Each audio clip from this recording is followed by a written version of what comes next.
Ich begrüße Sie alle recht herzlich. In diesem Teil betrachten wir zuerst das väterliche Herz von heiligen Josef. Die erste Aufgabe des heiligen Josef war, Gottes Barmherzigkeit zu reflektieren in der Familie. Ist das möglich für schwache Menschen, Gottes Barmherzigkeit zu reflektieren? Ja, hier wirkt Gottes Gnade, wie der Apostel Paulus sagt. Ein Wort des Satans, der mich mit Fäusten schlagen soll, damit ich mich nicht überhebe. 3-mal habe ich den Herrn angefleht, dass dieser Wort des Satans von mir ablasse.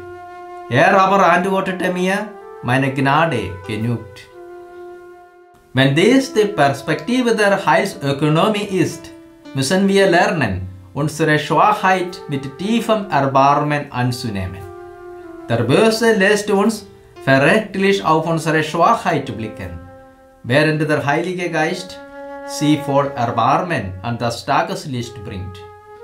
Die Sanftmut ist der beste Weg, um mit dem Schwachen in uns umzugehen. Gott der Vater wollte, dass sein Sohn Jesus ein ganz normales menschliches Leben haben soll.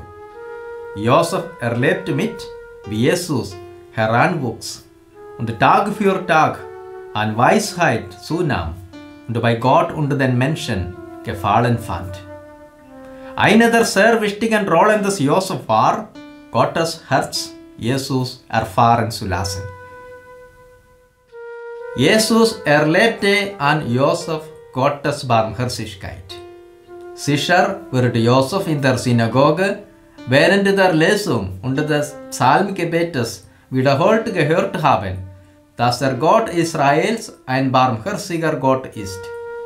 Der Psalm sagt, wie ein Vater sich seiner Kinder erbarmt, so erbarmt sich der Herr über alle, die ihn fürchten. Ich sehe, unsere Berufung als Eltern fordert von uns eine Ausübung dieser Barmherzigkeit vor den Kindern in der Familie. Auch durch Josef Besorgnis hindurch verwirklichte sich der Wille Gottes, seine Geschichte, sein Plan. So lehrt uns Josef, dass der Glaube an Gott auch bedeutet, daran zu glauben, dass dieser selbst durch unsere Ängste, unsere Zerbrechlichkeit und unsere Schwächen wirken kann. Und er lehrt uns, dass wir uns inmitten der Stürme des Lebens nicht davor fürchten müssen, das Ruder unseres Bootes Gott zu überlassen. Manchmal wollen wir alles kontrollieren, aber er hat alles Wesentliche umfassender im Blick. Ein zweites starkes Vorbild des Josef war sein Gehorsam. Josef ist angesichts der unerklärlichen Schwangerschaft Marias sehr besorgt. Er will sie nicht öffentlich bloßstellen, sondern beschließt, sich in aller Stille von ihr zu trennen.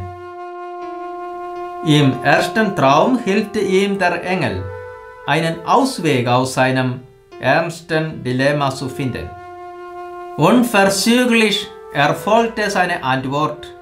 Als Josef erwachte, tat er, was der Engel des Herrn ihm befohlen hatte. Im Gehorsam überwand er sein Dilemma und rettete Maria. Das Leben Josef wurde vom Willen Gottes gesteuert.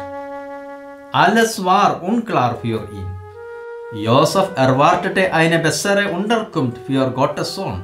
Aber Gott begleitet die heilige Familie zum Stall. Josef akzeptiert all seine Enttäuschung und seine Frage. Im zweiten Traum begleitete der Engel Josef. Steh auf, nimm das Kind und seine Mutter und flieh nach Ägypten.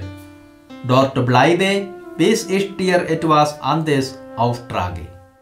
Josef gehorchte, ohne zu zögern und ohne die Schwierigkeiten zu hinterfragen, auf die er stoßen würde. In Ägypten wartete Josef zuversichtlich und geduldig auf die Rückkehr in sein Land, bis die versprochene Nachricht des Engels bei ihm eintraf. In jeder Lebenslage vermochte Josef sein Fiat, Ja-Wort zu sprechen, wie Maria bei der Verkündigung und Jesus in Gethsemane. Als Familienoberhaupt brachte Josef Jesus bei, seinem Eltern zu gehorchen, wie es dem Gebot Gottes entspricht. In der Verborgenheit von Nazareth, in der Schule Josef, lernte Jesus den Willen des Vaters zu tun. Dieser Wille wurde zu seiner täglichen Speise. Auch im schwierigsten Augenblick seines Lebens, in Gethsemane, zog er es vor, den Willen des Vaters zu tun und nicht seinen eigenen. Und er war gehorsam bis zum Tod am Kreuz.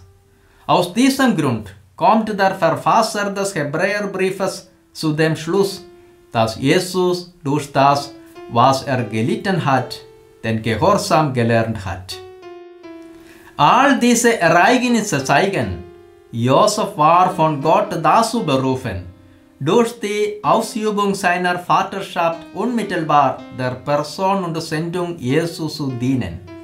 Auf diese Weise wirkte er in der Fülle der Zeit an dem großen Geheimnis der Erlösung mit und ist tatsächlich Diener des Heils.